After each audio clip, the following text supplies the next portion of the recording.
Aš Justina, daug metų dirbu rinkodaroje ir šiuo metu iš tikrųjų turiu savo pačios konsultacinį verslą, dirbu su įvairiais verslais ir padedu jiems rinkodaros ir komunikacijos iššūkiais. Prieš mokymus tokių atskirų gal pasižaidimų daugiau buvo, pabandymų Revolutę nusipirkti ten vieną kitą akciją, pasižaidimus su kriptovaliutomis ir taip toliau, bet iš principo jaučiausi labai nedrąsiai investuodama, nes atrodė, kad investavimas tikrai labai sunkus dalykas, reikia turėti labai daug žinių, ką aš vis dar manau, kad taip yra. Tiesiog po mokymų gal atėjo supratimas, kad kiekvienas gali investuoti ir nereikia būti dideliu profu. Kelis metus pamastydavau vis apie tą temą, bandžiau pati savarankiškai ieškotis informacijos, ten kokių podcastų paklausydavau ir taip toliau. Pakankamai sunku yra atsirinkti patikimą šaltinį, nes daug, pavyzdžiui, ten youtuberių klausai apie investavimą, tada kokia nors platformos reklama pasirodo ir galvoju, ar čia tikrai tuo aš galiu pasitikėti.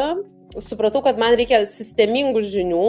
Laura buvau pradėjus sekti Instagrame ir man kažkaip pasirodė, kad pakankamai taip nuosekliai ir aiškiai dėstoma informacija, pamačiau to kurso reklamą ir pagalvojau, kad tiesiog reikia pasimti visą info vienoje vietoje ir tada suprasiu, į ką aš pati gal labiau noriu pasigilinti ir tą temą toliau tęsti, jeigu man bus aktualu. Medžiagos yra daug, bet aš galvoju, kad kažkaip mažai ir nepateiksi, nes mes per labai trumpą laiką apie daug produktų kalbam, kas man patiko, kad aš taip jaučiu, kad visos klasės yra, tokiam mėgėjui, pradedančiam pakankamai apžvelgtos, kad aš paskui nusipirksiu kažką, nežinau, ten akcijų, tai aš galiu tiesiog pereiti tuos užrašus, pasižiūrėti ir pagal tai atsirinkti. Ir man labai patiko tas esminis apie išvis, kaip savo turtą įsivertinti, kaip įsivertinti savo požiūrį. Tu daug akcentavai, kaip aš žmogus, kaip aš jaučiuosi, su kokiais produktais, kad patogiai jaučiausi, ne dėl to, kad visi dabar į tą investuoja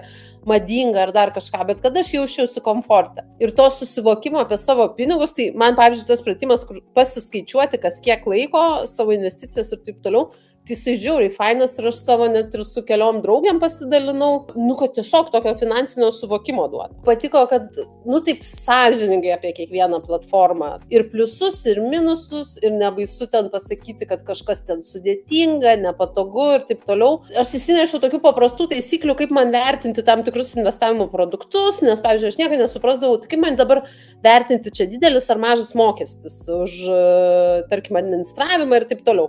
Nes, kai tu su to nesusidūręs, nesupranti. Ir tada, kai Laura sako, kad reikia žiūrėti, kad iki procento būtų, tai man dabar yra daug paprasčiau pačiai, bet kurioje platformoje pasižiūrėti ir galvoti, šitas man, šitas ne man. Tokie labai paprasti dalykai, bet, jie tikrai labai praktikoje padeda susiorientuoti. Atsiradęs tas toks ramumas dėl investavimo, kad nėra čia kažkoks baubas, ir kad kiekvienas gali investuoti, tas gali būti tikrai tavo kasdienybės dalis, nes man atrodo, kad labai daug mitų apipinta yra su investavimu, labai padėjo šitą išsklaidyti. Man atsirado tokia, kai aš savo įsimoku algą, atsirado eilutė išlaidų investavimas. Ir aš, pavyzdžiui, dabar neinvestuoju, nes noriu prisėsti, pasižiūrėti akcijas ar fondus naujus ir panašiai, bet aš tai atsidedu tuos pinigus investavimui. Ir, turiu jau sumą atidėtą, kur, galvoju, aš prisėsiu ir tada sugalvosiu, kaip aš juos paskirstysiu, tada, kai, jau nuspręsiu, kad tą darau.